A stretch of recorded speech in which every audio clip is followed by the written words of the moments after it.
Drinking with Authors may contain adult content. Listener discretion is advised. Good evening, everyone. I am Nick Savage, author, artist, talented person extraordinaire. And tonight I am hosting Drinking with Authors, sponsored by Four Horsemen Publications. And we have with us a wonderful, fun author. His name is PC Nottingham, and he is author of the Grove Guardians series, which is a middle grade series. And book one is called Brothers Divided. The series itself is a reimagining of the Third Crusade. Tell us a little bit about that. Yeah. Hi. So thanks for having me on. So this is set in my neighbor world, rodent universe where anthropomorphized rodents are ruling the world, and we've got inspiration from real world culture with a little bit of everything else mixed in. So it's fantasy, but there's no magic. And what's happening in Grove Guardians is there is a holy war brewing over the sacred olive tree. We've got two different religious groups. One believes the olive tree needs to be left alone. The other one believes it's their religion to take the olives and eat them, which is creating a lot of conflict. And zooming in on our main characters, they are brothers divided.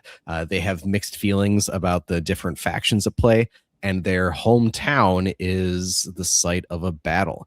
The two brothers are separated in the chaos of the battle, and each one thinks he sees his brother die, killed by opposite sides. So as a way to get some vengeance and some justice, each brother joins opposite sides of this conflict.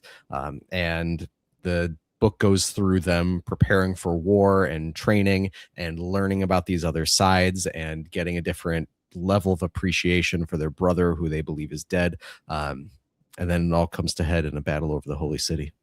Okay, before we dive into how revenge and radicalization of rodents to fight in wars is middle grade material, what are we drinking tonight?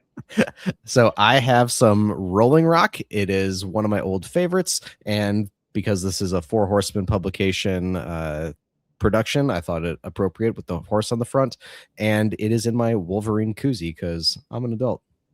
That's good. I'm doing Jack Daniels because it's bourbon. Well, it's actually not bourbon; it's sour mash whiskey, but it's good. So I'm gonna salute to that and cheers. Sláinte. And taste that and remember why I don't drink Jack Daniels. It's good. I like it, but man, whew. All right. I know you have some other series as well, which the plural of series is series. It's not serieses, which is kind of weird to have the same plural, but it's like deer and fish and fish. But before we dive into those, you have to tell me. So you're reading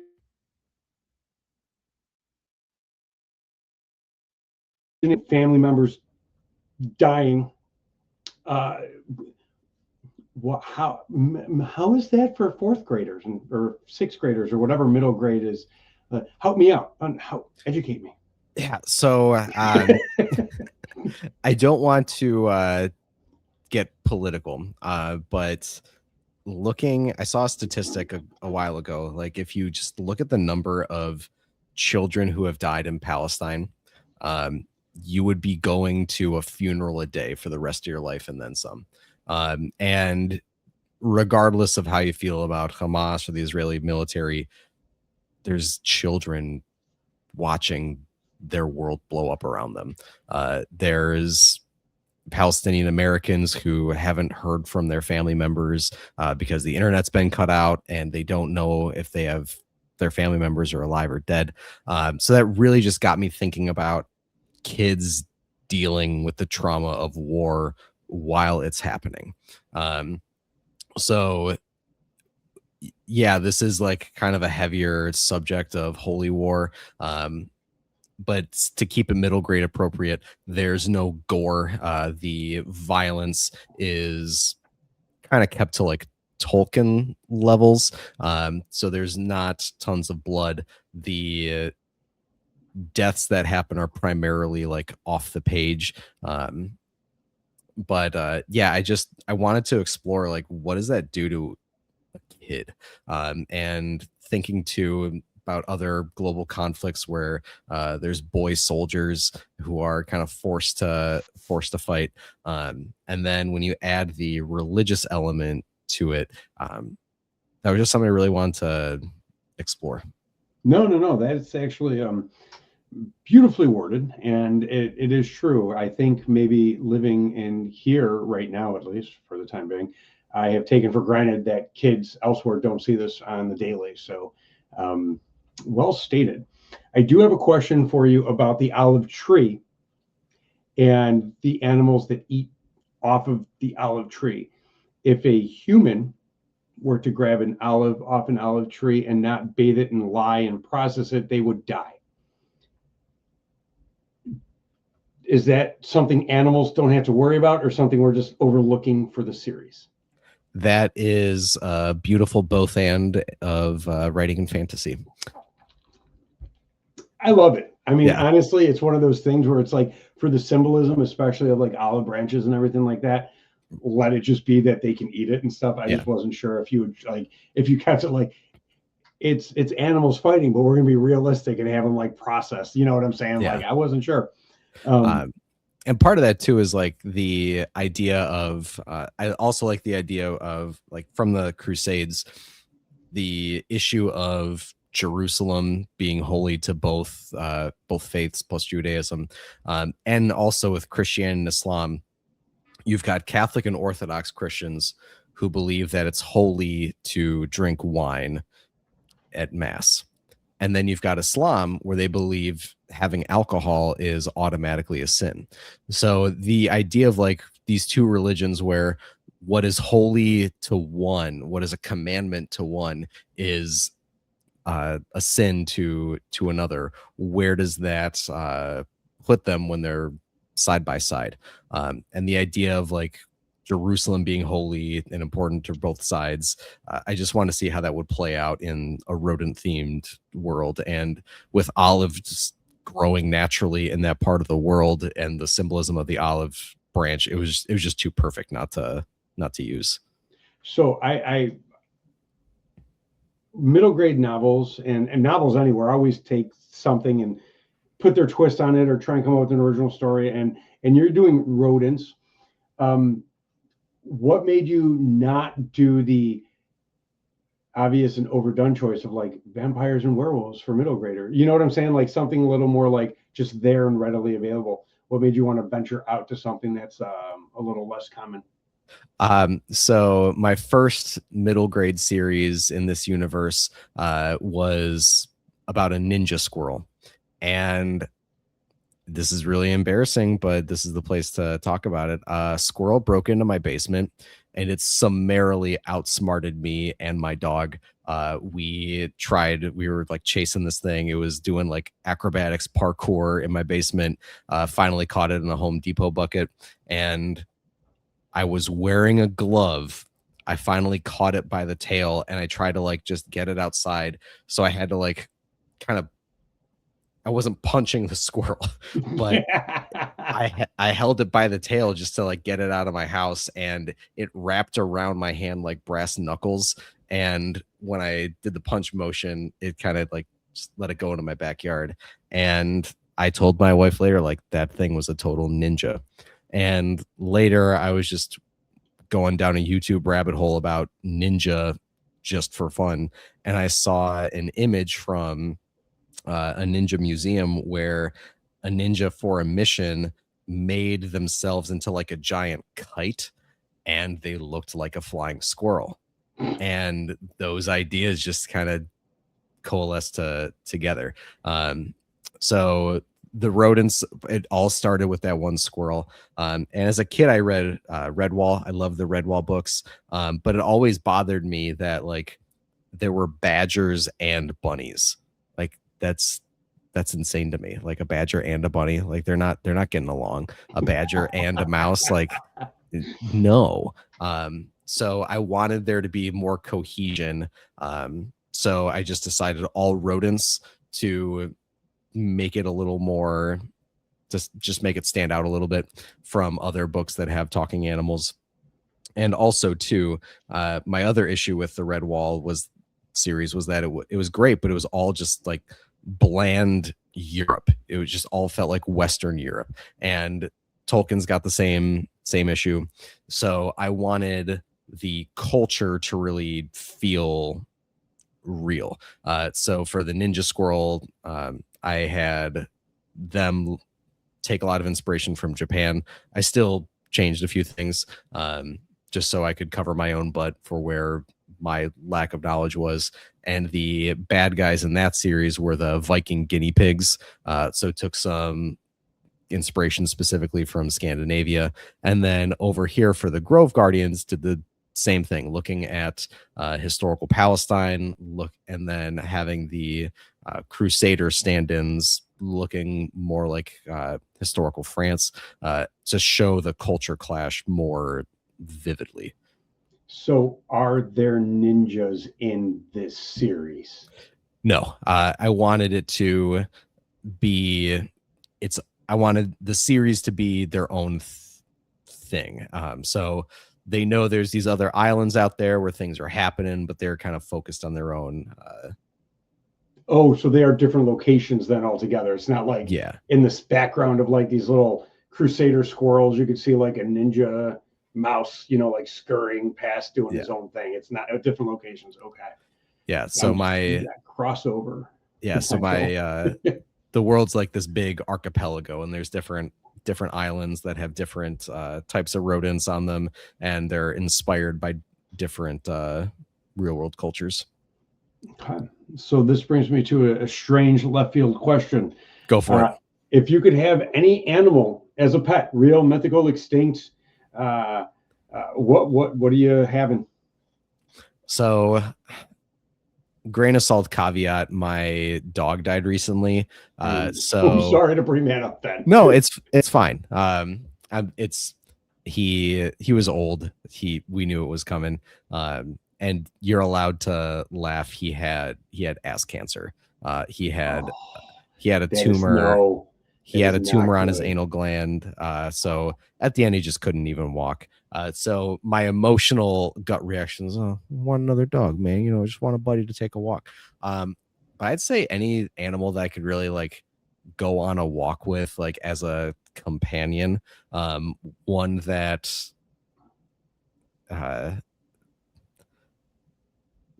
wouldn't necessarily like eat me out of house and home, one that wouldn't need like expert levels of veterinary care. So I really want to say dog, but that's not the exciting answer you want. Capybaras are pretty laid back. No. That is an answer, and it's not necessarily about exciting. It's about keeping it real. Yeah. And the thing is you want an animal you can take on a walk. So you have, dogs, horses, you get to ride it while it walks. But there's animals. I am a cat guy. I have 2 cats, and we tried walking them. It doesn't work. They're in their harness, and you take them outside because they want to go outside because they're like outside world. Yeah. And they're not outdoor cats, because outdoor cats have an average lifespan of like 40 years. And in Florida, that gets cut down even more because the drivers, and indoor cats have an average lifespan of 17 years. So, that's a huge difference. So they're like indoor only cats. But we took them out in harnesses, and we're like, we're going to take them for a walk. They didn't even make it off of the sidewalk leading to the driveway before they just stopped, laid down, flipped over, started rubbing on cement and eating the grass. And we were like, this is a waste of money on these harnesses. So an animal you can take a walk with narrows it down, but it's a real answer, and that is okay.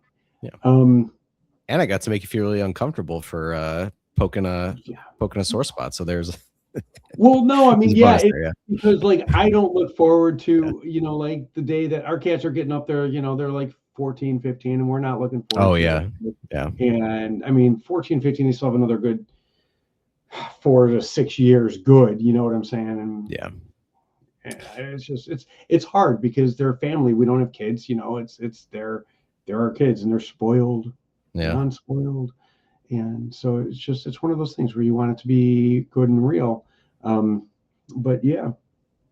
So there's this list of questions, and I had one in my head and I lost it. Okay, here we go. If you were plopped into a sci-fi world, Could be yours, could be any sci-fi world. Doesn't matter whose world. I understand yours is more fantasy, but technically kind of has some Well, sci-fi. I do have a sci-fi series out too. It's not middle grade, it's adult. Is that the Mummified Moon? Yes. Okay. What series is that called? That's the Earthquake War, and it is complete. And I've got a really good editor who's about 2/3 of the way through the follow-up series called Aftershocks. That'll be out sometime 2026, 2027. Nice. Okay. Yeah. Huh. I was supposed to have a book release sometime this month. That's not happening. I still haven't gotten back the cover design of the typeset.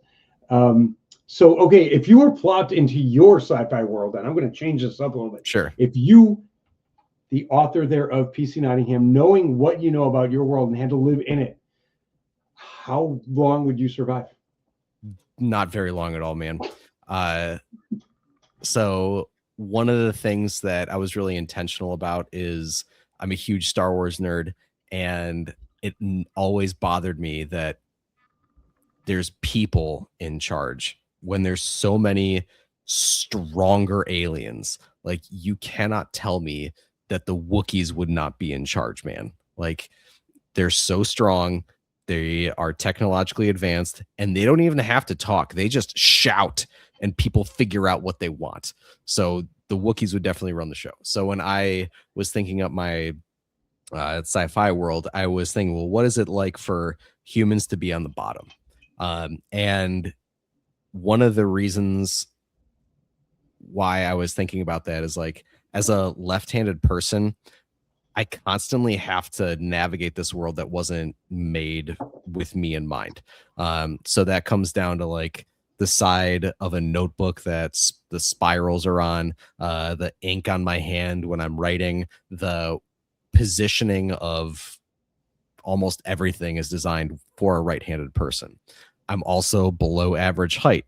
Most things were designed for someone slightly taller than me. So buying clothes sucks. So I tried to employ that experience for all humans if we're living under bigger, stronger aliens. And I was saying this stuff about, like, I've got to live in this world that wasn't built for me, to a friend of mine who's a racial minority. And he was like, yeah, imagine if you weren't white. I was like, oh yeah, that's, oh God. Yeah. So that added layer of prejudice against humans, I really wanted that there. So not only are we having to deal with a bigger, stronger aliens, gravity and temperature preferences, we're also this disparaged minority. So as a human, I would not want to be in my own sci-fi universe because all the aliens are way bigger and stronger than me, and I don't have full rights. So let me ask, if you don't mind answering, how tall are you? I'm 5'4" if I'm not wearing good shoes. Okay. So you are on the shorter side. You're taller than my wife, who's 5'2". But you know what that means, though, is your knees will not go bad on you nearly as quickly as taller people. So there is that, because taller people notoriously have bad knees because of their height and the weight it causes. So you will be more agile for longer periods than taller people. That's just the way it goes. It's a trade-off. If it makes you feel any better, because they always say misery loves company. My growth was stunted, and that's not the misery part. But my torso is that of a much taller person, because I'm like 5'9.5". I shrunk. I used to be 5'10.5". I don't know what the hell happened. But I have to buy tall shirts. Like, for tall people, like people who are 5'9.5" don't have to buy tall. I have to buy tall shirts. I'm 5'9.5". My wife's 5'2". We have the same inseam in our pants. Huh. Yeah. So I'm like 5'9", wearing a 30-inch inseam, and it's kind of sad. And I'm like, I have the inseam of a much shorter person, but my torso kept growing, and so it was just like one of those things. But it is, what it is. But you said you were a Star Wars nerd. Big time. All right. First things first, very important question. If you had to choose for the rest of your life, Do you breathe like Darth Vader or do you talk like Yoda?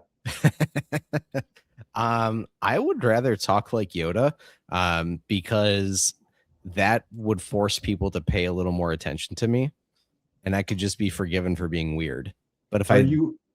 No, no, no. breathe That's like Darth Vader, then like I can't sneak up on anybody, and I'm always going to be keeping my wife awake when she's trying to sleep. But would she be able to talk to you if you talked like Yoda? I think she would. She would. Okay. She's Yeah, a very loving wife. Well, I was about to say she's very smart, but yeah, we can go with yours too. I mean, I think there was a reason that he had to go all the way out to Dagobah and go in the middle of a swamp where there was no one else to find a guy who talked like that, because no one wanted Yoda around anymore. They were like, "We're done with you." Yeah. Darth Vader, on the other hand, had the power to just be like, "Put up with my emphysema or asthma or whatever." I could say asthma. I have it. But it's not a slur. No, it's not a slur, but like people are like, oh, you can't bring up diseases. People are so touchy nowadays about everything. And I'm just like, I remember when I was in college, euphemisms started to become like the big thing. You know, they're not short, they're vertically challenged. They're not asthmatic, they're respiratorily impaired. And I remember looking at a teacher who was trying to teach us the importance of euphemisms. And I said, what does it matter? At the end of the day, whether you call me respiratorily impaired or asthmatic, I'm still a limp lung who can't run more than a 20-meter dash before I need an inhaler. You know what I'm saying? Like it doesn't change anything. Now I understand. Then, oh, why can't we say derogatory? No, it's not like that. You know what I'm saying? Like just being nice. But then there's like, and I think a lot of the euphemisms since my college, and this has been a number of years, have dialed back to where they're not overly cautious about what they call people, you know what I'm saying? But I think some of it's, like there's still those people who are still like gatekeeping, you know what I'm saying? Everything that happens. And I'm like, I could say asthmatic and stuff. I have it. That's why I can make the Darth Vader joke. But like it's just like a joke, and like nothing's, you know what I'm saying? Like if people stop being so uptight, a lot more stuff would be funny. So you're using this beer cozy. You say koozie, I say cozy, tomato, tomato. Do you always use it when you're drinking, or is it just a special event because we're on a podcast? Why can't it be both? I don't know. I had a job where I was often given free koozies, or people would leave them behind. And I'm Irish and I grew up poor. So like if there's a free thing around me, I'm not gonna get rid of it or ignore it if it's perfectly fine. So I just had this organically growing koozie collection, and then people would just start giving them to me for gifts and things. So I have so many now that like I can't not use them. So whenever I'm like I don't want to be rude, No, if we ever meet in person, I'm gonna have to give you one that's in my trunk. It's actually my tattoo artist gave it to me for her tattoo shop, and it's magnetic, so you can put it up on something and it'll hold the beer in there, like it's strong enough to hold the beer. Yeah, so I was like, that is very interesting. My absolute favorite type to collect, this will make me sound like such a horrible person, I really like koozies that were wedding favors from marriages that failed. So do you have like a do you have a collection of the ones you got separated? These are all my wedding ones, and these are the ones I'm betting will fail. And like you're hoping that they fail so you can use them and like I would never hope a marriage fails. I would not. See, you're far nicer. Like I just look at certain marriages and I'm like, that's not gonna last. Here's the pattern I noticed though. I've only got 3 because I'm not seeking these out. They're just given to me. I've only gotten 3, and of those 3, 2 of them the marriage failed. 2 of them were from weddings that I physically went to, but I had someone give me one because it was just left over at my old place of work, and they're like, yeah, we're trying to get rid of them because they got all these for their wedding and then they divorced. Like, they divorced, huh? So I just if you're planning a wedding, I would not recommend koozies as a wedding favor, because from my anecdotal experience, there's a 2/3 chance it's not going to work out. Well, wait, if you went to two of them and they both failed and the third was given you and that failed, isn't that like 100%? Or No, did I misunderstand? No, so I've got 3. 2 of them were from ones I went to. One of the ones I have Is from the failure. The other one is still going strong. Were you ever a fan of How I Met Your Mother, the TV show? Yeah. It is the exact opposite inverse relationship to The Naked Man, which works 2 out of 3 times, if you remember that episode. Oh, yeah. This is wedding cozies are a 2/3 failure rate, so it is quite the opposite. It was just I remember stupid things like that. Yeah. So when people would leave koozies, I was just like, what's the story with this? And they would tell me. I have a buddy whose band had beer cozies, and they also are not doing too hot at the moment. So it's a don't order beer cozies. I'm not superstitious, but that just feels like a pattern. Yeah. No.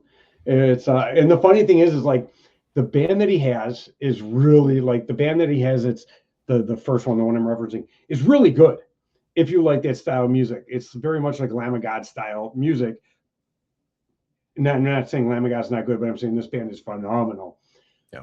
But then he's got this other band that's a punk band, very like not pop punk, but like punk, and they are doing much better than his other band. No beer cozies. So I'm just saying, like you're saying about the weddings, if you're in a band, don't get the beer cozies. That's really good information, man. And if that band ever does break up, you'll know. Yeah. You'll know. You'll remember this night. I know. And I'll be like, oh, yeah, no, it was the cozy. Yeah. The prophecy was foretold. Since you have a collection, do you have a favorite? Yeah, I like my Wolverine one. I've got an R2D2 one. I've got the a friend of mine for Christmas one year, he gave me some Game of Thrones themed ones, so they all have stupid puns on them, like the House of Beer Athian, I drink and I know things, cold beer is coming. Nice. Yeah. I tried watching Game of Thrones and I couldn't do it. The acting was great, the production was great. I didn't even care that in like the opening episode they tried throwing a kid out of a tower. They killed a wolf. And I was like, there's no reason to kill it. And I was like, I can't do the animal violence like that. The only movies being the exception to that rule is like Boondock Saints. And I was just like, I can't do this because from what I understand, they kill wolves like all the time in that show. And I was like, I can't watch that then.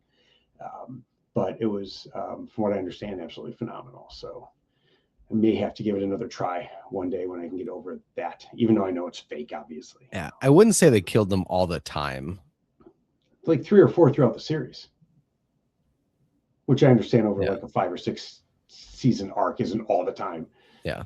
Like they did it every episode. Opening scene of every episode is them killing a wolf. Be horrible. Sorry. I just put a horrible thought in my head.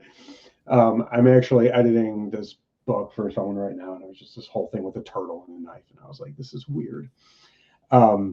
So if you had to take a year-long sabbatical or break from work or paid leave, whatever you want to call it, besides spending all your free time writing, what would you do with yourself? Oh man, so there's different versions of this answer. So if I get to totally be alone, I would love to go see the Holy Land. To any faith. I would love to see Angkor Wat just as much as I would love to see Jerusalem. I would love to go to Nepal and see like the birthplace of the Buddha just as much as I would like to go to Saudi Arabia and just walk the pilgrimage path that Muslims take on their pilgrimage. There is absolutely no way my wife and kids would go along with it. So if I got to take if it's just me and the missus, I could definitely convince her to go to Japan, and we could see the holy sites there, as long as we also got some sushi. Because like I think Shinto is just absolutely fascinating. If I had to take the kids, I'd probably want them to see like the Grand Canyon, maybe Yosemite, maybe just the wilds of Alaska, something natural and educational, that didn't involve me giving a giant corporation money. I can appreciate that. Yeah. I've never been to the Grand Canyon. I've flown over it, which is not the same as seeing it up close when you're, Still cool. It is cool, but when you're 30,000 feet in the air or whatever I was at that time, it's a line. Yeah. It's just like a line on the ground. Yeah. Wasn't quite the same as, being there and stuff. I'm trying to, I have this weird thing, and everybody has these, like everyone wants to go see places and see places. I want to spend one night in the middle of the ocean, no lights. And my wife's like, you'll be so freaked out because it's just darkness. I'm like, yes, darkness and quiet. I just want like one night of darkness and quiet. That's all I want. And then take me back home. Well, if you were really in the middle of the ocean, there wouldn't be any light pollution. You'd get a whole show in the sky. Yeah. And as someone who reads a lot of or has read pretty much every H.P. Lovecraft story written, I think if anything scared me in the middle of the ocean, it would be the thought of his stories like manifesting, because I'd have nowhere to go. I'd be like, oh, this is it. That, and I've always had this obsession with the movie The Abyss, and I wanted to like see like sink down to the bottom and have them raise me up and be like, you're good and wholesome, and or you failed. It's kind of like that Holy Grail test. You know what I'm saying? Like, do you think and they take you back up, or you sink and they're like, oh, you chose poorly, now you drown.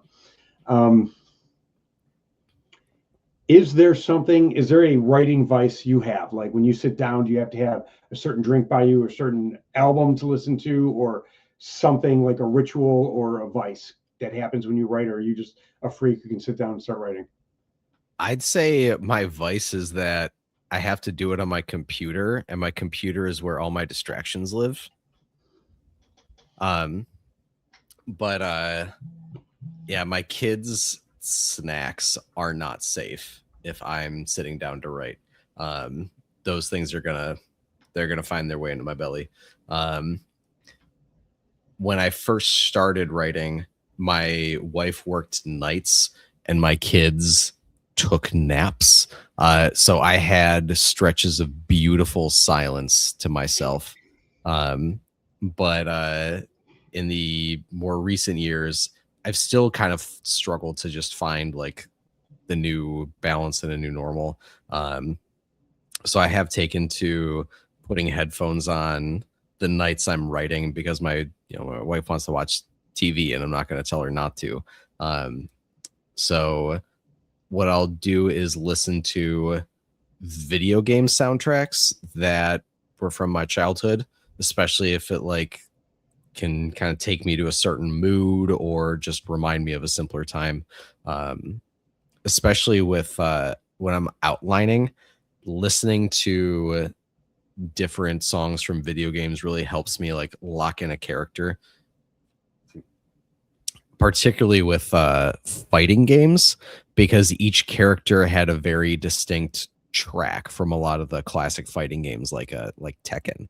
And a lot of fighting games are surprisingly woke. They've got all these diverse characters from all over the world representing different forms of martial arts. And often their like tracks reflected their cultures. So when I'm outlining and thinking of characters, I'll try and like go through my mental catalog of video game characters, like whose theme kind of fits your vibe. I'm assuming though that when you're listening to the soundtracks of the fighting games, it's just the music, and you're not listening to it, and all of a sudden, as you're typing, you just hear like Hadouken, oh yeah, Shoryuken. Like you're not like just hearing that randomly. It's just the music. Yeah. Okay, because that would be very kind of, I think, like disturbing if you're just like in the zone, and all of a sudden you just hear like, Finish him. yeah, like that would just be so weird. Fatality. Before we, before we head out, I have two questions left. One is, what is something that you think is true of all authors? Deep, it's philosophical, or just putting you on the spot. I think we're all just faking it till we make it. In what sense? I mean, there's this great community of people who are just all struggling in their own ways. And the trick is to just find your community of people who can kind of complement your weaknesses and complement your strengths, and then you can all help each other. Like you mentioned, you've got a secret bonus team of editors. I've got a lot of other authors who will swap feedback and critique each other's work. And I on with Four Horsemen, we've got this great Discord server where we're swapping ideas and swapping stories, because really nobody knows what they're doing, but we do know like a tiny bit, and there's like a little niche everyone has that they're really good at, and then finding other people who just have a different niche, and they'll work with you to help you get better at their thing. They'll get better at your thing. So yeah, we're all just faking it. We don't know what we're doing, but we do know other people who know a little bit, and we all help each other.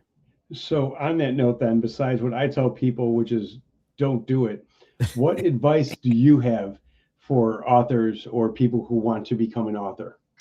So whatever book you're working on, change the file name on your computer or Google Docs or your notebook or whatever.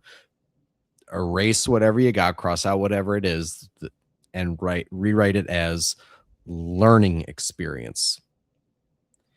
That way you can be more objective when you take it to another person for feedback and they tell you how bad it is and how much it can be improved. And if you're looking at it as a learning experience, then it's not going to hurt as much. Because what I found for a lot of people is they get so precious about their stuff that they won't accept feedback. They won't listen to people give them honest, constructive criticism. And that was really, I think, the turning point for me, is that my books that I was writing before I got published are all just learning experiences. So if I need to just put it to the side and start something new, then I'm a little more free to do that. My first book that got picked up by Four Horsemen was Mummified Moon. And I wrote that as a way to like cope with the fact that my other book that I was trying to get published was not getting any traction.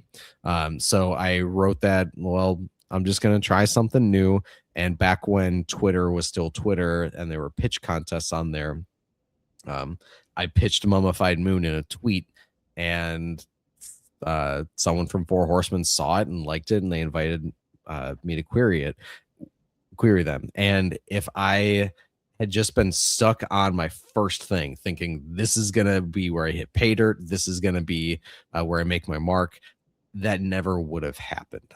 But it was because I was able to look at it as a learning experience, I was able to grow from it a lot more. And then in later books, I took all the things I liked out of that original book that nobody wanted, and the stuff I liked got new life, and it got better because I had improved as a writer.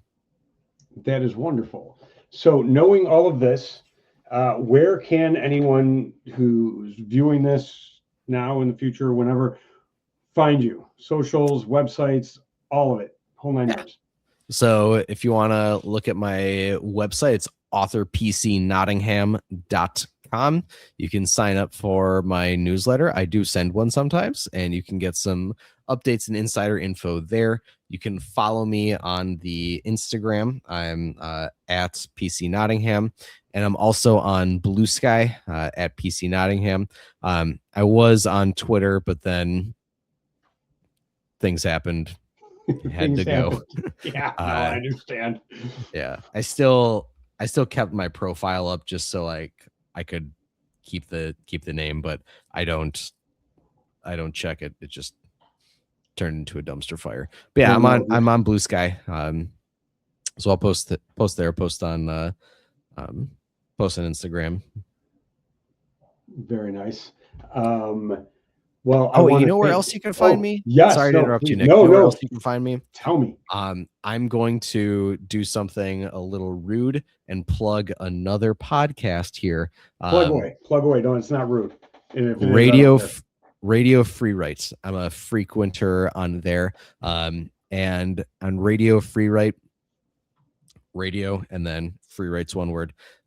We write original pieces of flash fiction every episode, and it's all to a shared prompt, and we'll talk writing and talk craft, and we'll critique each other's pieces, and it's all first drafts. And a lot of my novel ideas actually started on there. So if you are more of a podcast person, which maybe you are listening to this, you can check me out there to Radio Free Right. I'm not on every single episode, but I am on quite a bit of them. No, that works. Anything trust me, this is a shameless self-promotion that, nothing wrong with plugging other podcasts. You're plugging yourself, and that's part of it. So I think that's great. If I ever remember to be on another podcast, and I'd plug this one for sure. It's what it's about. But I want to thank you for being with us tonight. I had a blast.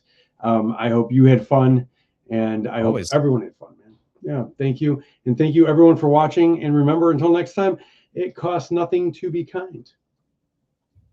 Adios. Thank you for listening to Drinking with Authors. Join us next time for another fun conversation with an author over drinks.